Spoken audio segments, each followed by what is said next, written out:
In this tutorial, we will be talking about cumulative frequency. The frequency table below shows the masses of strawberries picked from a garden. As you can see here on the left column of this table, we have the mass range, and on the right, we have the frequency. So basically, what this table is giving us is the range of the mass of a strawberry, and the frequency says how many strawberries lie down within this mass range.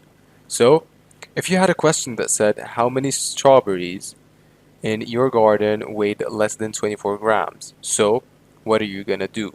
You're gonna have to go back to the table and then look at everything less than 24 grams. So basically, less than 24 grams can be between 12 and 16, between 16 and 20, and between 20 and 24. And so, questions like these can be answered using cumulative frequencies. And so I'm going to show you how you can build up cumulative frequencies and how you can use them to answer questions like these. And so let us start off with filling up the column on the right that discusses cumulative frequency. Starting off, for the first one, of course, you're going to have 3, since there's nothing else. Now for the second one, you need to add the 3 with the 5 of the second range. So 3 plus 5 is 8. Now, when we look at 8, it doesn't mean that 8 strawberries are within 16 and 24. It means that 8 strawberries are 20 and less. Now, moving on, 8 plus 9 is 17, 17 plus 7 is 24, and 24 plus 2 is 26. Now that we have filled up the cumulative frequency column, let us go back to the question. How many strawberries weigh less than 24? And so we look at the cumulative frequency, and that is 17.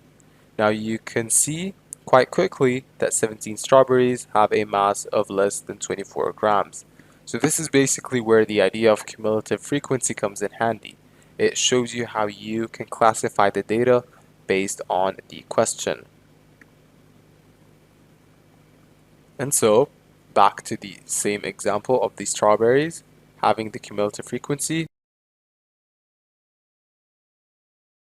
So we're going to have to put the mass of the strawberries on the x-axis, and on the y we're going to have the frequency. Now for the title, cumulative frequency graph showing mass of strawberries.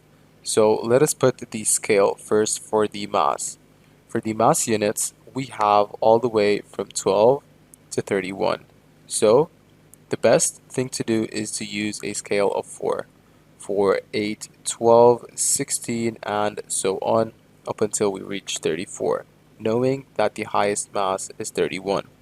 As for the cumulative frequency, we have from 3 to 26. I'm going to also use the same scale of 4. So we're going to have from 0 to 26.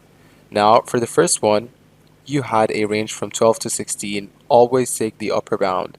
So at 16, we had 3 strawberries. So moving on to the second one, at 20, we had 8. As for 24, we had 17. Notice that I'm always using the upper bound. At 28, we had 24. And finally, at 31, we had 26. And so, of course, you need to always use the upper bound, and notice how increasing is the cumulative frequency. And that is because you have a cumulative frequency, a frequency that is always adding on. So of course, it's going to be vertically upward.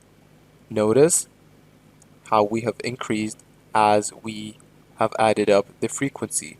Now try and connect it to 0 using the same line that you are going vertically upward with. So this is basically how you can draw a graph for cumulative frequency.